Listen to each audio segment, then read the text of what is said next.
লুকের ব্যাপারে কথা বলি, আমি খুব একটা বেশি যে আহামরি সুন্দর না, কারণ আমার আসলে চেহারা একটু দাড়ি এবং একটু বড় চুল রাখলে খুব ভালো লাগে, এবং এটা সবাই জানে। আমি আসলে আমার বড় চুলটা আমার খুব পছন্দ, দ্যাটস ওয়াই আমি আসলে সবসময় বড় চুল রাখি। খুব একটা বেশি পরিবর্তন আমরা করছি না, আমি যেরকম আছি সেরকমই থাকবো মোস্ট লাইকলি। অ্যান্ড সামনে হয়তো বা আমরা একটা চেঞ্জ আনতে যাব, এটা এখনও বলছি না। আর আরেকটা যদি বলি যে মেহজাবিনের সাথে কাজ করার এক্সপিরিয়েন্স, ইটস ওয়ান্ডারফুল সোফার। আমরা অনেকগুলো রিহার্সাল করেছি। She is a wonderful wonderful human being.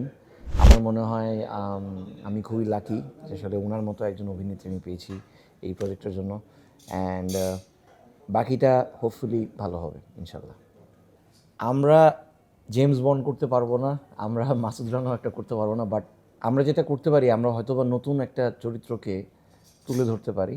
এবং আমি এটার জন্যই খুবই এক্সাইটেড, কারণ হয়তোবা দেয়ার ইজ আ খুবই ছোটো চান্স, যদিও অনেক বড় রেফারেন্স বলছি আমি আসলে। James bond, Masud Rana is a huge name. আমি চাচ্ছি আসলে মানে আমরা যদি ডিফারেন্ট করে কিছু একটা তুলে তুলে ধরতে পারি, নতুন করে একটা নতুন চরিত্রকে আমরা তুলে ধরতে পারি, সেটারই চেষ্টা চলছে।